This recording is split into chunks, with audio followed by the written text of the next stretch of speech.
안녕하세요. 오늘도 사연살롱을 찾아주셔서 감사합니다. 저는 결혼을 준비하는 과정에서 예비 시어머니의 충격적인 진면모를 확인한 30대 여성입니다. 충격적인 진면모라고 말씀드렸으니 좋은 모습이 아닐 거라는 예상은 하시겠죠? 맞아요. 정말 좋은 모습은 아니었어요. 아주 나쁘고 미운 모습이었죠. 예랑이와 정말 운명이라고 생각했던 제가 이런 시부모님을 만나 저 스스로 행운아라고 생각했던 제가 파혼까지 했으니까 말이에요. 시부모님, 특히나 시어머니 행동에는 다 이유가 있었고 온통 거짓이었어요. 꼬리가 길면 밟힌다는데 저는 전혀 몰랐죠. 이래서 공부만 한 사람들이 때론 어리석다고 하는 건가 봐요. 그런 제가 어떻게 시어머니의 진면모를 알게 되었는지 궁금하시죠? 이제 차근차근 설명해 드릴게요. 저는 2대째 의사 직업을 이어온 의사 집안에서 외동딸로 태어났어요. 할아버지가 정형외과 의사시고 아버지가 안과 의사세요. 사실 아버지는 통기타를 치는 멋진 뮤지션이 되고 싶었어요. 하지만 아버지는 쉽게 밴드 동아리에 가입할 수 없었어요. 할아버지 때문이었죠. 할아버지는 의사인 당신의 대를 이어 자식 중 하나 이상은 의사가 되어야 한다고 어릴 때부터 입이 닳도록 말했어요. 내가 얼마나 힘들게 여기까지 왔는지, 너희들이 어떻게 삼시세끼 먹고 지내는지 다들 그걸 모르지 않는다고 생각한다. 아버지는 말이야, 남의 땅에 농사를 지어 근근히 살아가는 집안에서 개천에 용이 나듯 의사가 되었어. 얼마나 가난했는지 하루에 한 끼를 굶는 건 아무렇지 않았고 매일 도시락을 싸가는 게 소원이었지. 어떻게 해서든 가난에서 벗어나고 싶었고 그래서 의사가 되기로 결심한 거야. 손에 굳은 살이 박힐 정도로 매일 코피를 쏟는 게 당연할 정도로 공부를 했다. 그래서 결국 아버지는 해냈어. 의대에 붙었지. 아버지가 살던 동네에서 의대에 간 놈은 아버지밖에 없었어. 개천에서 난 용이라고 사람들이 어찌나 칭찬을 하던지 마을에서 잔치가 열리고 난리도 아니었다. 그렇게 최종적으로 의사가 되어서 아버지는 너희 할아버지 할머니를 호강시켜줬어. 그것뿐이냐? 너희 엄마를 만나 너희들을 부족함 없이 키웠어. 이제 아버지의 소원은 그것 하나야. 너희 5남매 중에 의사가 하나 나오는 것. 둘이어도 좋고 셋이어도 좋다. 하지만 하나는 꼭 나와야 돼. 내가 그렇게 만들 거다. 그러니 다들 공부 열심히 해. 알겠지? 그래서 장남인 아버지는 뮤지션의 길을 포기하고 공부를 했고 의대에 진학했어요. 물론 아버지는 지금도 여전히 음악을 사랑하세요. 안과에 흐르는 음악도 모두 아버지가 리스트업한 음악일 정도로요. 하지만 할아버지의 욕심은 여기서 그치질 않았죠. 사실 할아버지는 저를 처음부터 예뻐하진 않았어요. 제가 장남의 딸이기 때문이었죠. 할아버지는 당신의 딸들, 저에게는 고모들이죠. 고모들이 딸이어서 영특하지 못해 의사가 되지 못했다고 생각했어요. 그래서 저도 마찬가지라고 생각했던 거죠. 하지만 손주들 중 제가 가장 영특했어요. 사실 작은아버지도 의사고 아들만 셋이에요. 그런데 작은아버지의 아들들은 공부에 취미가 없었어요. 제가 한 번도 받아보지 못한 점수를 받더라고요. 그런데도 기죽는 거 하나 없었어요. 물론 작은아버지는 할아버지를 볼 면목이 없어서 명절 이외에는 할아버지를 찾아가지 않았어요. 반면에 저희 아버지는 영특한 저를 자주 할아버지에게 데리고 갔어요. 그리고 할아버지도 제가 영재원에 갈 정도로 영특하다는 사실을 알고 저를 예뻐하기 시작했죠. 그러면서 할아버지는 제게 의사가 되어야 한다고 했어요. 수연아, 공부를 잘하는 사람은 의사가 되어야 한다. 의사가 되면 얼마나 좋은 줄 아니? 너도 자신만만하게 살 수 있고 남을 위한 일이니 보람도 크지. 그러니 너는 커서 꼭 의사가 되어야 한다. 그리고 아버지도 어머니도 제가 의사가 되길 바라셨죠. 그래서 저는 어릴 때부터 공부를 열심히 했어요. 그리고 저는 순탄하게 의대에 합격했죠. 그때 아버지도 그랬지만 할아버지가 얼마나 기뻐했는지 몰라요. 할아버지는 당시 병원에 계셨는데 제 합격 소식을 듣고 기력이 없는 와중에도 저를 따뜻하게 안아주셨어요. 수연아, 나는 네가 의사가 될 줄 알았다. 아직 의사는 아니지만 나는 네가 포기하지 않을 거란 걸 알아. 이대로 멋진 의사가 돼주렴. 할아버지가 기도하마. 그리고 아들아, 수연애비야.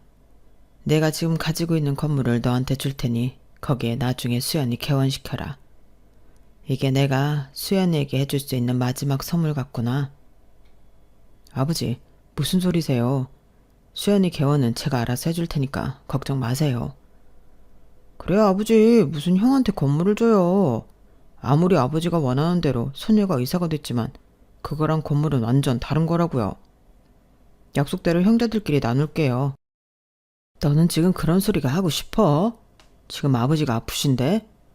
그건 그거고 이건 이거지.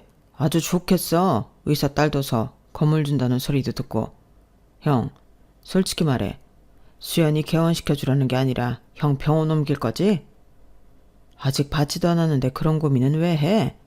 그나저나 너 말이 좀 뾰족하다. 그러게 잘난 아들 의사 만들어보지 그랬어. 뭐? 형 말 다 했어? 애가 내 마음대로 돼? 따지고 보면 형이 수연이 의사 맞는 것도 아니잖아. 그냥 얘가 스스로 잘한 거지. 자식이 어떻게 내 마음대로 되냐? 그리고 우리 아들들이 수연이보다 머리는 더 좋을걸? 걔네들은 그냥 엉덩이 힘이 약한 것뿐이야.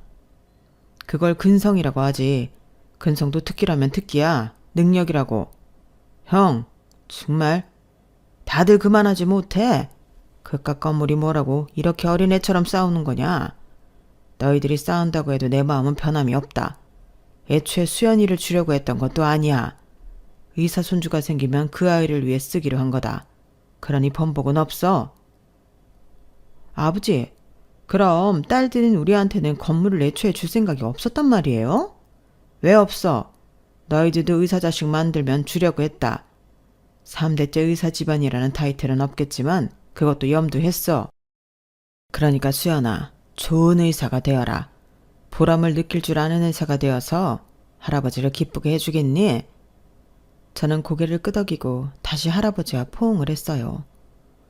물론 할아버지는 제가 의사 면허를 따기까지 기다려주지 않으시고 돌아가셨지만요.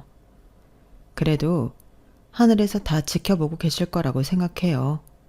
제가 의사가 되기를 누구보다 바란 분이니까요. 그리고 저는 할아버지의 선물 덕분에 다른 친구들보다 안정적으로 공부를 할 수 있었어요. 그렇다고 열심히 하지 않은 것은 아니에요. 저는 인기과인 성형외과 레지던트에 단번에 그것도 수석으로 합격했어요. 그리고 레지던트를 하는 동안에 교수님들의 러브콜을 많이 받았죠. 다들 저보고 교수가 되라고 난리였어요. 하지만 저는 교수보다도 연구보다도 실무에 참여하고 싶었어요. 그래서 펠리오를 2년 정도 하고 나서 돌아가신 할아버지의 말씀처럼 아버지의 건물에서 개원을 하게 되어요. 제가 개원을 하자 저를 아껴주신 교수님들, 같이 공부한 동기, 선후배들, 그 밖의 지인들이 분에 넘칠 정도로 축하를 해주었죠. 누구는 화분을, 누구는 공기청정기를, 누구는 정수기를, 정말 많은 축하와 선물을 받았어요. 그러니 돌아가신 할아버지 생각도 나더라고요.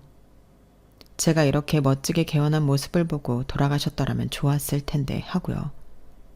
그래서 저는 다짐했어요. 한 점 부끄러움 없는 매일 매 순간 보람을 느끼는 의사가 되자고요. 할아버지가 제게 부탁한 대로 말이에요. 그런데 일에만 매진하는 저를 보며 친구들이 그러다 과로사할 거라고 웬 생뚱맞은 걱정을 하더라고요. 너 그러다 진짜 과로사한다? 과로사만 문제야? 우리도 잘 안 만나고 연락도 잘 안 되고 그러면 너 나중에 늙어서 고독 살 수도 있어. 왜 만나자마자 불길한 소리야. 나 아직 안 죽어. 너 병원 영업시간 끝나도 논문 보고 그러느라 늦게 퇴근하지. 주말에도 또 논문 보고. 아니면 병원 출근하고 그러는 거 누가 알아줄 것 같아? 자기 몸도 챙기면서 해야지. 누가 몰라줘도 돼. 나만 알면 되지. 그리고 너희들도 알아주잖아. 우리 할아버지 이야기 전에도 해줬지? 그래서 난 우리 할아버지를 봐서라도 꼼수 안 부리고 환자를 더 깊이 생각하고 자주 보람을 느끼는 의사가 되어야 해. 우리 할아버지도 그랬거든. 우리 할아버지는 봉사도 다니고 그랬는데 난 영 시간이 안 되네. 야, 네가 지금 봉사할 시간이 어딨니? 분기별로 만나는 우리 모임도 겨우 나와놓고서. 그래도 우리니까 오래 만나고 너를 아니까 이해하는 거지. 애인도 우리처럼 이해하지 못할걸? 모태솔로한테 그런 말 해서 뭐하니? 너 정말 연애도 안 할 거야? 모태솔로는 아니다. 나 그래도 대학생 때 연애해봤어. 뭐, 그 일주일 만난 거? 그것도 연애로 쳐준다니? 우린 안 쳐준다. 우리는 너 모태솔로라고 생각해. 아, 기억난다. 네가 공부하는데 방해된다고 차버린 그 남자 말하는 거지. 맞다. 얘 자기 얼굴 보러 도서관 왔다고 우리한테 그 남자애 막 욕하고 그랬잖아. 그러더니 연락처 다 차단하고 잠수 탔었지? 형문도 모르는 남자애가 너 찾으러 의과대 가니까 소름 끼친다고. 그제서 헤어지자고 말하고. 그래서 그 남자애 바로 군대 갔잖아. 진짜 내 친구지만 최악의 여자였지. 그 후로 남자 만난 적 없잖아. 아무리 그래도 최악의 여자라니 말이 좀 심하잖아. 내가 그때 얼마나 힘들었는데. 애초에 괜히 고백을 받아줬어. 이별 통보가 그렇게 어려운 줄 몰랐지. 그 뒤로는 누구 만나기가 겁나더라고. 겁날 것도 많다. 야, 그게 사랑인 거야. 뭐 하는지 궁금하고 보고 싶고 그런 게 사랑이지. 너는 아직 덜 컸어. 사랑도 모르는 애송이라니까. 정말 남자 만날 생각 없는 거야? 그래도 네 스펙이면 소개팅 하자고 하는 사람 많을 텐데. 소개팅은 싫어. 나는 운명을 믿는다니까. 언젠가 내 짝에 나타나겠지. 만날 수밖에 없는 상대가. 참 복에 겨운 소리다. 하지만 그게 정말 복에 겨운 소리는 아니었어요. 이후에 저의 운명이 찾아왔으니까요. 제 병원 개원 때부터 오래 다닌 여사님이 계세요. 그 여사님은 제 병원을 오래 다녀주는 것도 모자라 지인들에게 제 병원을 소개해줘서 단골을 늘릴 수 있게 도와준 분이기도 하세요. 아주 감사한 분이죠. 제 병원 VVIP세요. 감사한 마음에 저는 추가 시술을 해주거나 할인을 해주기도 했어요.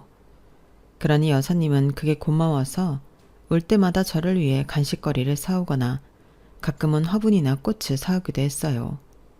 인정이 넘치는 분이죠. 그리고 올 때마다 서로 안부를 묻고 친근한 대화를 주고받기도 했어요. 그러던 어느 날이었어요.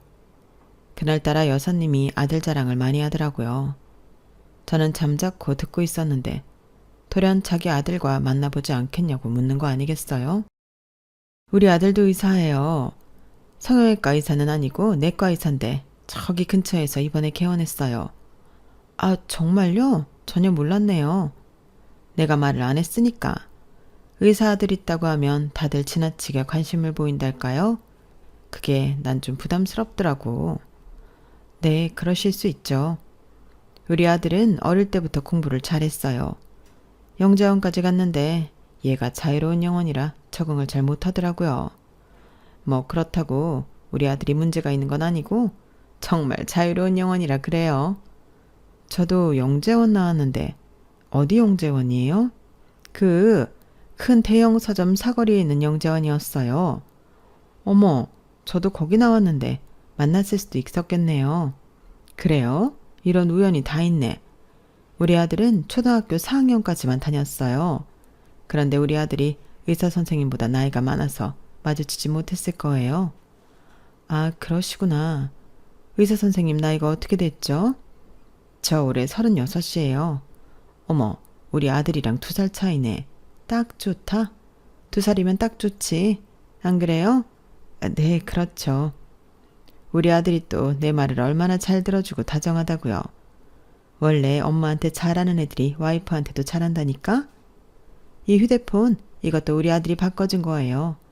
내가 통화가 잘 안 된다고 한마디 했는데 그날 바꿔주더라니까? 내가 딸도 하나 있는데 걔는 영 딴판이에요. 딸 하나 여자를 안 부럽다더니 우리 집은 완전히 반대라니까?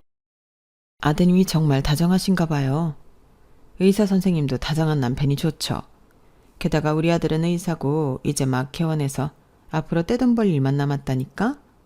이런 기회를 놓치면 안 돼요. 기회요? 선생님, 우리 아들이랑 만나볼래요? 내가 정말 선생님 같은 며느리를 넣는 게 소원이었어서 그래. 그리고 내가 의사 선생님을 오래 봤잖아. 성격도 그렇고 겉보기도 그렇고. 게다가 부부가 둘 다 의사면 얼마나 좋아. 서로 고충도 더 잘할 테고 의지도 되고. 안 그래요? 아무리 그래도 너무 갑작스러워서요. 같은 영재원 나온 것도 인연인데 부담 없이 한번 만나봐요. 물론 후회 안 할 거라고 나는 100% 장담해요. 여사님이 그렇게 자기 아들과의 소개팅을 권유했고 저는 얼떨결에 여사님 아들 휴대폰 번호를 받았어요. 그럼 나중에 그 번호로 연락해봐요. 내가 미리 아들한테 의사 선생님한테 연락 갈 거라고 말해 놓을게요. 그렇게 여사님이 병원을 나가고 처음에 저는 받은 번호로 연락을 하지 않을 생각이었어요. 소개팅은 싫다고 전에도 말씀드렸잖아요. 하지만 이상한 끌림이 있었어요. 물론 단골 고객을 이런 이유로 잃을 수 없다는 생각도 있었지만 인심이 좋고 다정한 여사님을 보면서 저는 이런 시어머니라면 결혼을 해도 좋을 것 같다고 생각했으니까요. 그래서 저는 소개팅을 나가게 되었어요. 그리고 저는 소개팅도 완벽한 운명의 자리가 될 수 있다는 걸 알았죠. 소개팅은 휴대폰 번호를 받은 그 주 주말에 이루어졌는데요. 저는 레스토랑에 들어가자마자 여사님의 아들이 누구인지 알 수 있었어요. 물론 여사님과 닮은 외모 때문이기도 하지만 느낌이 왔거든요. 그리고 서로 소개를 하고 이야기를 하는데 저희는 운명처럼 공통점이 참 많았어요. 문자로 말씀드렸지만 저는 김수연이고 은행 사거리에서 정형외과를 운영하고 있어요. 네, 저는 심상훈이라고 합니다. 내과를 운영하고 있어요. 개원한 지는 얼마 안 됐습니다. 1년 반 조금 넘었나? 저도 얼마 안 됐어요. 의대는 어디 나오셨어요? A대학교 나왔습니다. 수연 씨는 저도 A대학 나왔는데 우연이네요. 그러게요. 제가 학교를 조용히 다녀서 아마 모르시는 게 당연해요. 저도 마찬가지인데요, 뭘. 공부만 했거든요. 그럼 인턴은 어디서 하셨어요? 저는 A대학병원에서 인턴했어요. 와, 정말 신기하다. 저도 거기서 인턴했어요. 그런데 그땐 왜 못 뵀죠? 제가 인턴하고 다른 병원으로 레지던트 갔어요. 제가 존경하는 교수님이 기본경에 계셔서요. 그래서 아마 만나지는 못했을 거예요. 아, 그러셨구나. 그런데 요새 많이 바쁘시죠? 개원 초에는 이래저래 할 일이 많잖아요. 그래서 저는 친구들한테 엄청 욕먹었어요. 얼굴도 안 보여줄 거냐면서 저희 부모님 얼굴도 겨우 보는데 웃기죠? 좋은 친구들을 두셨네요. 대학 동기들이에요? 아니면 고등학교 친구? 중학교 친구들이에요. 제가 A 여자중학교 나왔거든요. 정말 우연이네요. 저는 S 남자고등학교 나왔어요. 아시죠? A 여자중학교 바로 옆에 있는 고등학교요. 정말요? 정말 엄청난 우연이네요. 저희 우연이 참 많네요. 그러게요. 운명이라고 불러도 될 것 같아요. 그것뿐 아니라 여사님 아들과 저는 가장 좋아하는 영화라든지 좋아하는 음악 장르라든지 입맛이나 심지어 원하는 신혼여행지까지 같았어요. 정말 여사님 아들의 말대로 운명이라고 해도 무방했죠. 그렇게 저희는 운명 같은 첫 만남이 끝나고 자연스럽게 사귀게 되었어요. 이제 소개팅도 운명이 된다는 제 말이 믿겨지시나요? 그리고 저는 여사님에게 직접 이 사실을 알리기 위해 여사님의 예약 날짜까지 손꼽아 기다렸어요. 여사님은 예약 날짜에 풀이 죽은 표정으로 내원했어요. 의사 선생님 죄송해요. 우리 아들이 최근에 연애를 시작한 모양이에요. 내가 그것도 모르고 많이 불편했죠? 아, 정말요? 아드님 정말 좋은 분 같던데. 정말 미안해요. 선생님 같은 여자가 또 어디 있다고. 그런데 그가 좋아해요. 아드님 저 만나러 계속 나간 거예요. 네? 정말요? 정말 의사 선생님하고 사귀는 사이가 된 거예요? 네. 알고 보니 대학 동문회 같은 병원에서 인턴도 하고 좋아하는 영화도 입맛도 그리고 부끄럽지만 신혼여행으로 어디 가고 싶은지도 같더라고요. 여사님 덕분에 제가 귀한 인연을 만났어요. 어머나, 나 어쩜 좋아. 나는 그런 줄도 모르고. 제가 상훈 씨한테 말하지 말라고 했어요. 여사님 깜짝 놀라게 해드리고 싶어서요. 제가 그렇게 말하며 환하게 웃자 여사님은 얼굴을 가리고 울기 시작했어요.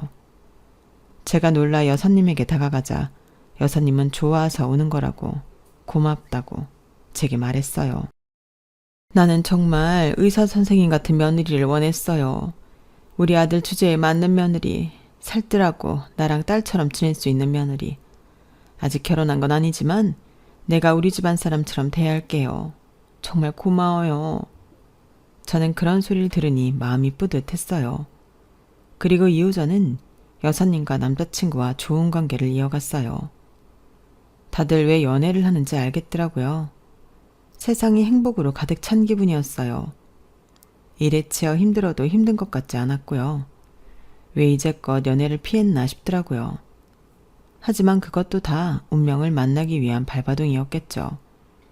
그리고 저는 여사님과 더 두터운 관계를 이어갔는데 친구들은 너무 오버하는 거라고 부담스럽다고 여사님을 욕했지만 저는 그런 여사님의 태도와 행동이 귀엽게 느껴지고 좋았어요.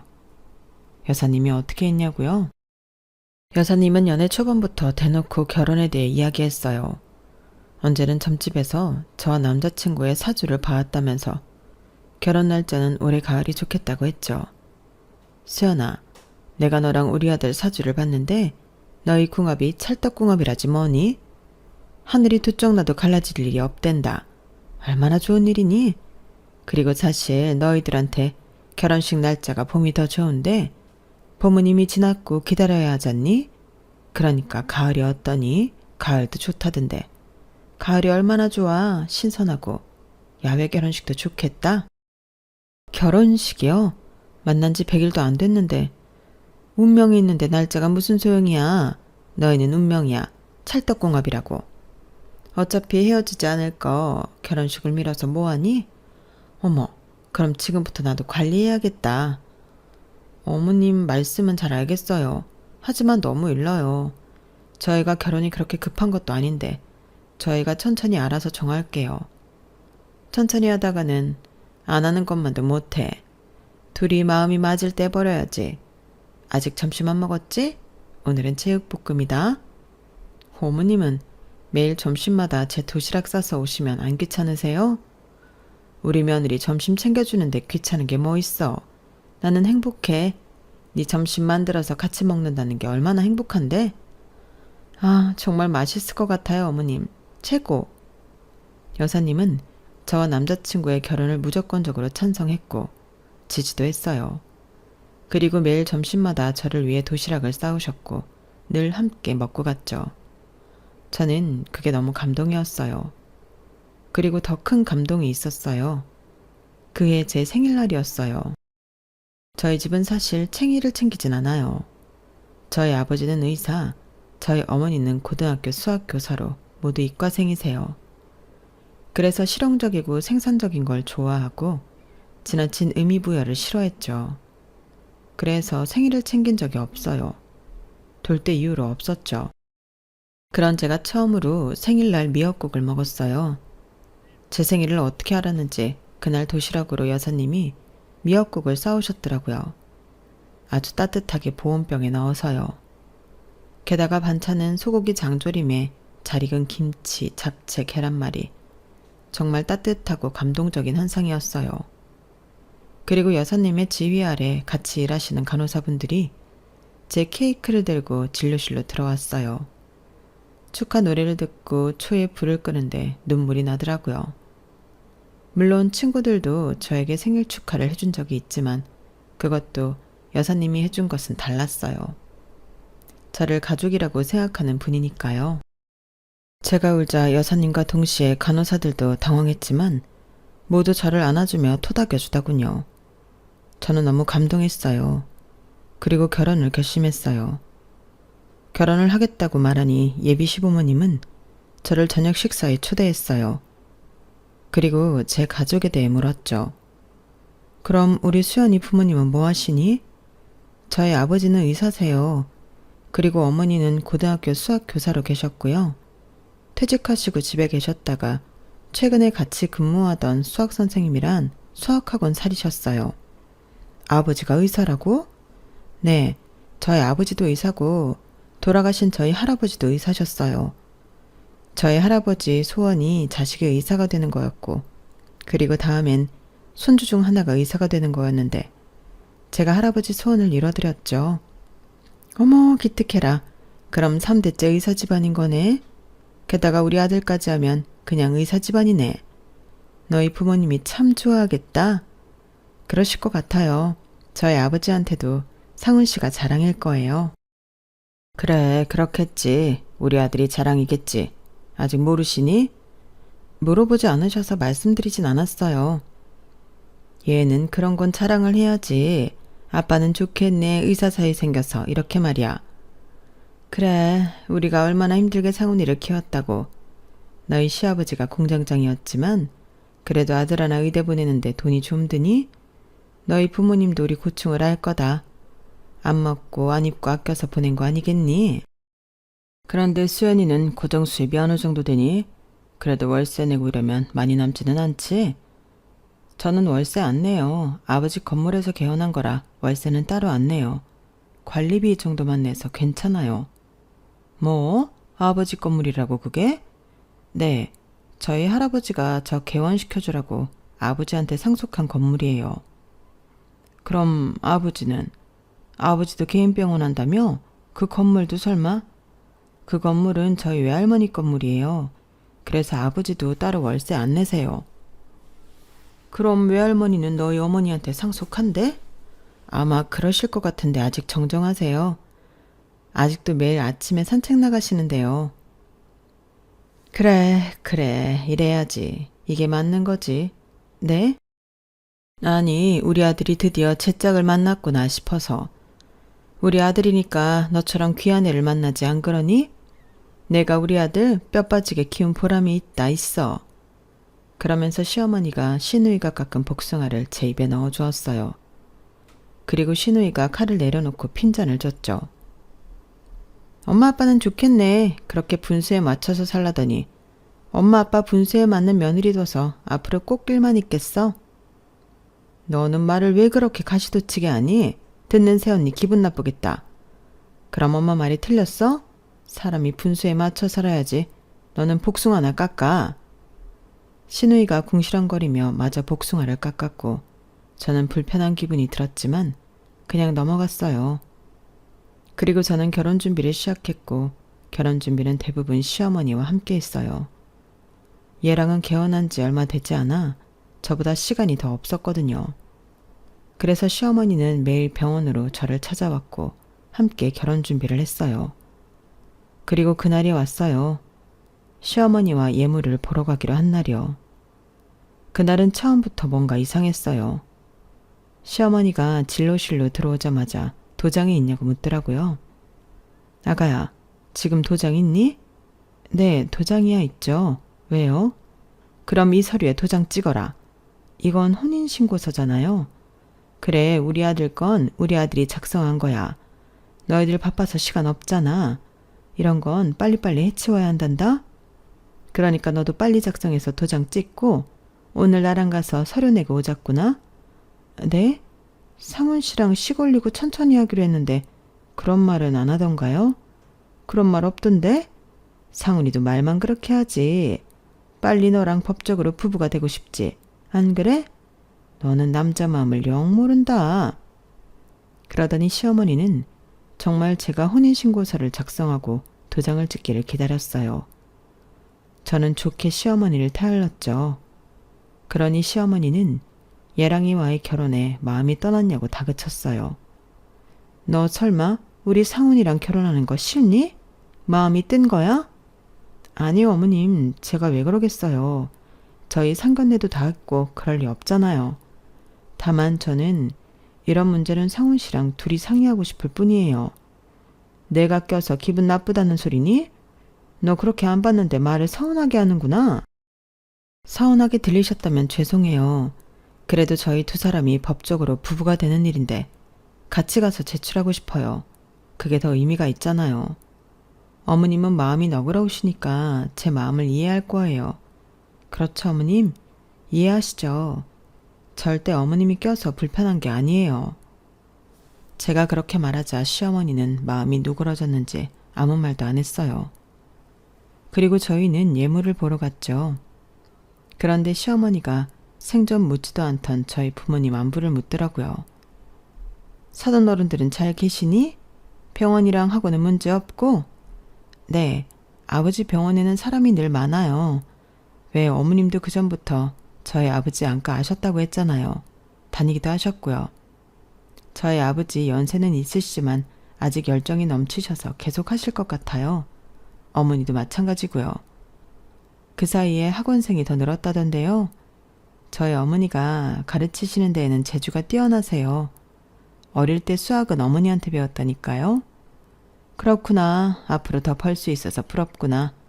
우리는 이제 너도 알다시피 너희 시아버지가 일을 그만두셨잖니. 아무래도 공장장까지 하셨는데 현장직으로 적응하기 힘들죠. 저는 아버님 마음이 충분히 이해가 되어요. 그래도 6개월 동안은 열심히 하셨잖아요. 다른 인연이 있을 거예요. 그걸 언제까지 기다리니? 그리고 너희 시아버지 이제 다 늙었어. 늙어서 몸 쓰는 일은 영 아니야. 그렇다고 머리 쓰는 일은 써주질 않을 거고. 그래서 내가 걱정이 이만저만이 아니야. 그러시겠어요. 그래도 노후 준비하셔야 하는데. 그래서 그런데 너희가 우리한테 용돈을 줄 수 없겠니? 네? 많이는 바라지 않으마. 한 달에 200만 원?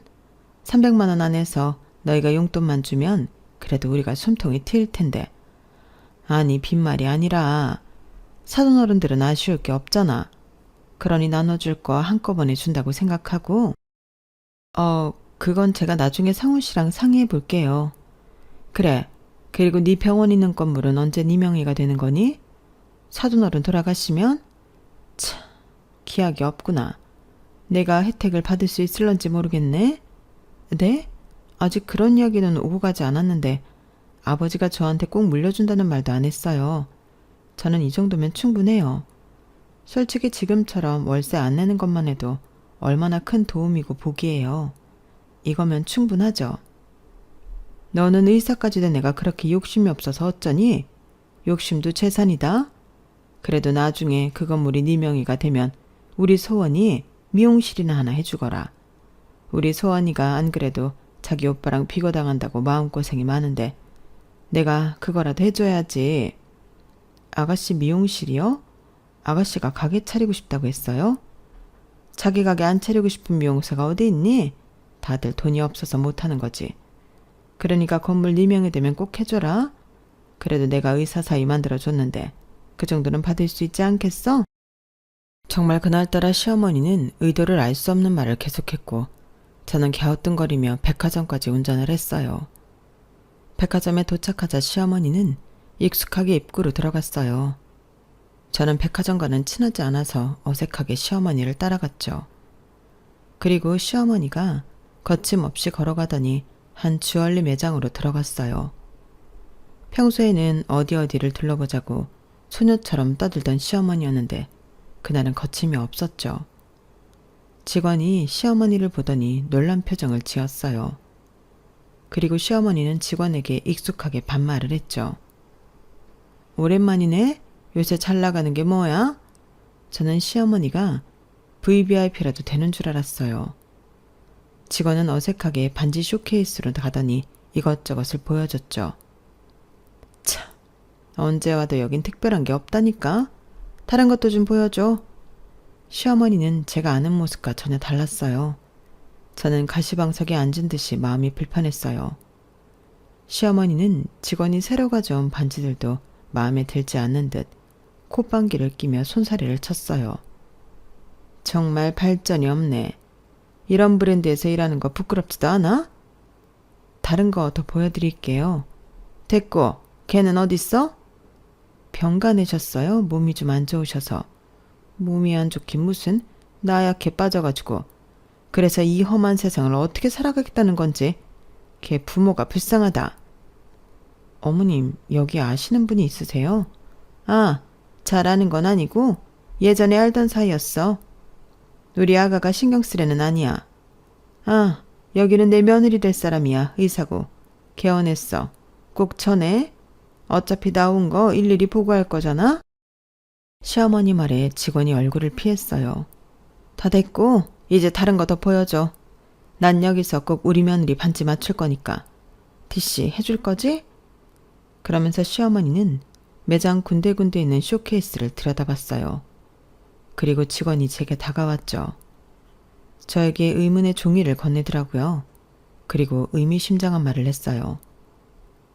제가 준 번호로 꼭 연락해 보세요. 저는 그날따라 분위기가 심상치 않던 시어머니의 눈치를 보며 백화점 밖으로 나갔어요. 그리고 그 번호로 전화를 걸었죠. 상대는 전화를 금방 받았어요. 그리고 간단하게 자신을 소개했죠. 안녕하세요. 저는 상훈 씨 전 애인 한지연이라고 합니다. 네? 상훈 씨 전 애인이요?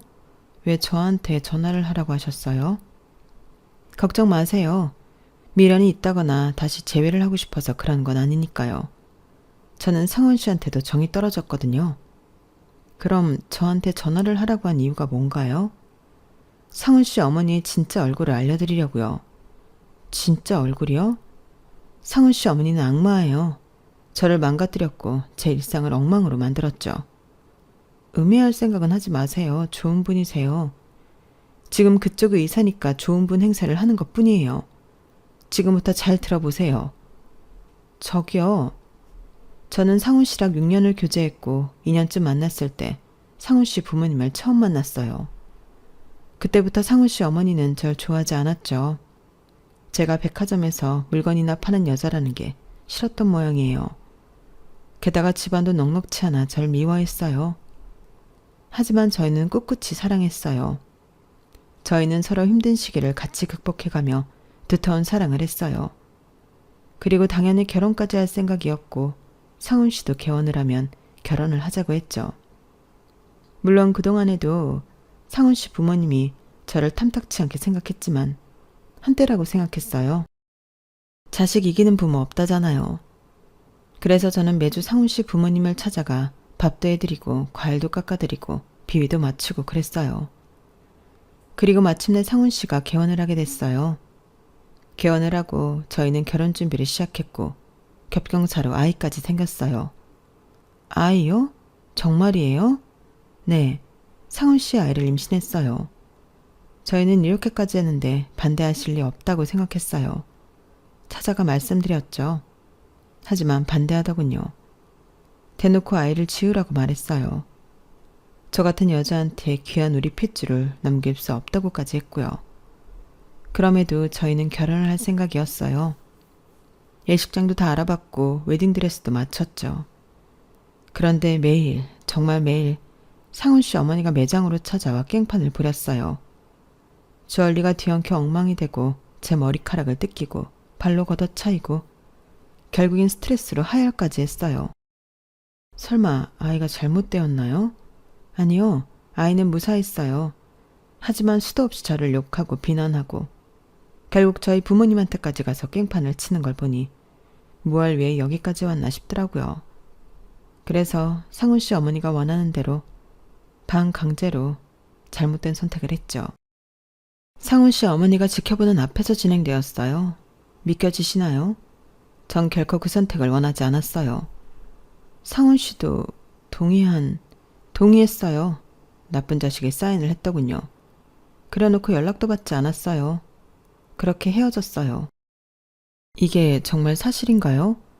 더한 사실은 그로 인해 제가 평생 불임이 되었다는 거예요. 이게 사람 인생을 망친 거지 뭔가요? 그 사람들은 살인자예요. 아닌가요? 거린이 절대 그 집안 사람과 가족이 되지 마세요. 아마 그쪽에게 접근한 것도 의도적일 거예요. 의도적이라고요? 지금 그 매장에 간 것도 저를 엿먹이라고 하는 거라고요.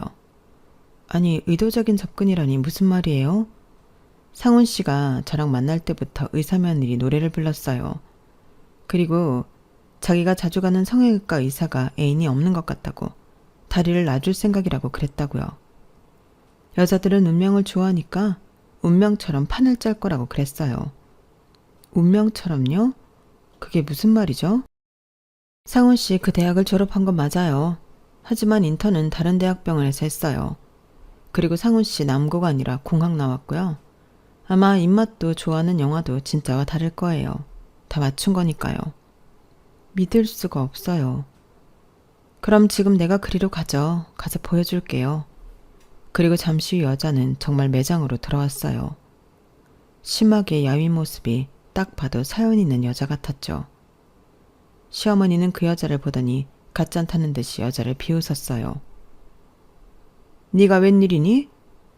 갑자기 고속장 날아가면 당황할 것 같아서 미리 말해드리려고요. 제가 예전부터 매너가 있었잖아요. 어머님이랑 다르게. 내가 어떻게 아직도 네 어머님이니? 그럼 아줌마라고 부를게요. 아줌마, 저 아줌마 고소할 거예요. 무슨 권리로? 무슨 이유로? 시어머니가 안일하게 나오자 여자는 서류들을 시어머니에게 건넸어요. 시어머니가 한 장 한 장 살피더니 얼굴이 새하얘졌어요. 그리고 종이를 우수수 떨어뜨렸죠. 저는 종이를 집어들고 한 장씩 읽어봤어요. 그건 중절 수술 후 불임 판정을 받았다는 의사 소견서와 정신과 상담 기록, 폭행과 협박의 증거들, 마지막으로 이에 대해 어떻게 고소를 해야 하는지 변호사의 조언이 담긴 서류였어요. 저는 이 상황을 믿을 수밖에 없었죠. 어머니, 이거 정말 사실이에요? 아니다, 아가야. 정말 아니야. 너는 내가 이런 무시무시한 일을 저지를 사람으로 보이니? 네가 늘 그랬잖아. 어머님은 소녀 같다고. 내가 어떻게 이런 일을 저지르겠니? 너 이 여우 같은 기집애 당장 아니라고 말해. 사실이 아니라고 해. 제가 증거도 없이 개길 줄 알았어요, 아줌마? 이거 잘 봐요. 이거 다 아줌마가 한 짓이잖아. 나한테 내 소중한 것을 빼앗아간 것도 모자라 내 온몸을 엉망으로 만들었잖아. 어떻게 책임질 거야? 내 인생 어떻게 책임질 거냐고. 넌 어차피 우리 아들의 짝이 될 수 없는 애야. 너 같은 게 어떻게 우리 핏줄을? 그러게, 알아서 떨어졌었어야지. 더 말할 것도 없어요, 아줌마. 내가 오늘 당장 고소할 거니까. 기다려요. 법정에서 보자고요. 누가 이기는지. 그렇게 여자가 매장을 나섰고 저와 시어머니는 어색하게 차를 타고 집으로 돌아갔어요. 그리고 저는 예랑을 만났죠. 예랑은 과거를 순순히 인정하더라고요. 그리고 저를 만난 순간부터 지금까지 모두 거짓이라는 것도 인정했어요. 이제껏 모두 거짓말이었다고? 그래, 난 단 한 번도 너를 사랑한 적 없어. 모든 게 다 계획이고 어머니의 뜻이야. 저는 너무 충격을 받아서 병원 들여올 수 없었죠. 그리고 닷새 뒤에 시어머니가 저를 찾아왔어요. 울면서 호소하더군요. 자기는 잘못이 없고 그 여자가 미친 거라고 말하더라고요. 그 애는 지금 미쳤어. 아니, 원래부터 제정신이 아니었어. 정말 고소를 했다니까? 아가야, 나 좀 도와줘라. 너 아는 변호사 없니? 있지? 너 정말 이대로 내가 감옥 가게 할 거야? 저는 듣다 화가 나서 소리를 빽 질렀어요. 제가 험한 소리를 낸 건 그때가 처음이어서 시어머니가 화들짝 놀라 딸꾹질까지 하더라고요. 저는 최대한 진정하고 계속 딸꾹질을 하는 시어머니를 쳐다봤어요. 그리고 차분하게 말했죠. 어머님, 죄를 지으셨으면 달게 받아야죠.